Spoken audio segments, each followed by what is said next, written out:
Le président russe Vladimir Poutine a déclaré que la Russie attendait toujours des excuses de la Turquie.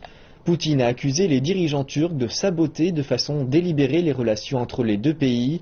S'exprimant lors d'une cérémonie de remise des lettres de créance des ambassadeurs étrangers au Kremlin, Vladimir Poutine a qualifié l'incident de coup de poignard dans le dos. Nous considérons ce coup de poignard traître dans le dos de ceux que nous estimions être nos partenaires et alliés dans la lutte contre le terrorisme de totalement inexplicable. Je parle de l'accident d'avion russe abattu par les forces aériennes turques. Ce qui s'est passé il y a 2 jours dans l'espace aérien turc va à l'encontre du sens commun et du droit international. L'avion a été abattu en territoire syrien. Le Kremlin a déclaré que la Russie attendait également une réponse raisonnable d'Ankara sur les raisons qui l'ont poussé à abattre un chasseur russe plus tôt cette semaine. Dans le même temps, le Premier ministre russe Dmitri Medvedev a ordonné au gouvernement russe de décider de mesures qui incluraient un gel de certains projets d'investissement conjoints avec la Turquie en représailles à cet incident.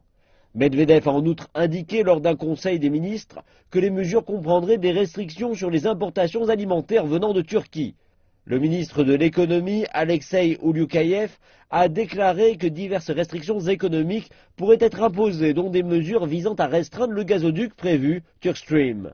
Le ministre a précisé qu'il y aurait également des limitations sur les vols civils vers et en provenance de Turquie, ainsi qu'une suspension des préparatifs d'une zone de libre-échange avec la Turquie. Le président turc a déclaré que les menaces de Moscou d'annulation de projets économiques après l'incident de l'avion russe abattu étaient émotionnelles et inadaptées. Des déclarations faites jeudi par le président alors qu'il s'exprimait lors d'un rassemblement de chefs de village à Ankara.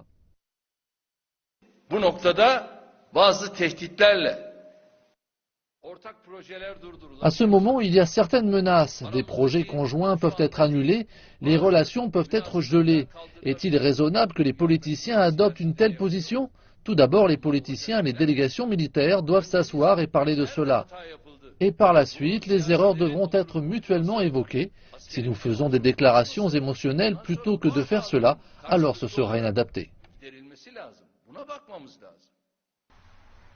Erdogan a déclaré que la Turquie répondrait de la même manière si la même violation frontalière se produisait de nouveau.